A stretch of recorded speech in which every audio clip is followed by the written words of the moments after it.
কোরআনের ওসিলায় এলাকার প্রত্যেকটা কবরবাসীকে তুমি মাফ করে দিবা। হাজার হাজার মাইল দূর থেকে তুমি আমি গুনাহগারকে আনছো এই আসামের রজত আল্লাহ, যেই যুবকগুলা দাঁড়ায় কান্দে, বাবাজিরা বসে বসে কান্দে, এদের চোখের পানিগুলা তুমি কুদরতি রুমাল দিয়ে মুছাই নিয়ে যাওয়া, এদের বাবা মাকে তুমি মাফ করে দিবা। এবার বলেন এই জমিনের মালিক কে? আল্লাহকে ভালোবাসে 5 ওয়াক্ত নামাজ পড়তে রাজি আছেন না?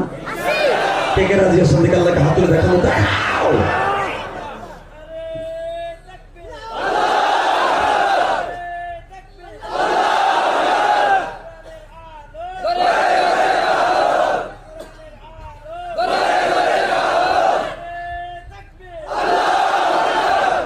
আল্লাহ তুমি এই কণ্ঠগুলোকে কবুল করো। যুবক, আমি তোর দুটা পাও ধরছি, জীবনে কোনোদিন 1 ওয়াক্ত নামাজ ছেড়ে দিবা না। কে কে রাজি আছো? আল্লাহকে হাত তুলে দেখাও তো। 1 ওয়াক্ত নামাজ জীবনে ছেড়ে দিবা না, নামো হাত। 2 নম্বরে যাদের বাবা মা আছে খেদমত করতে রাজি আছো না নাই?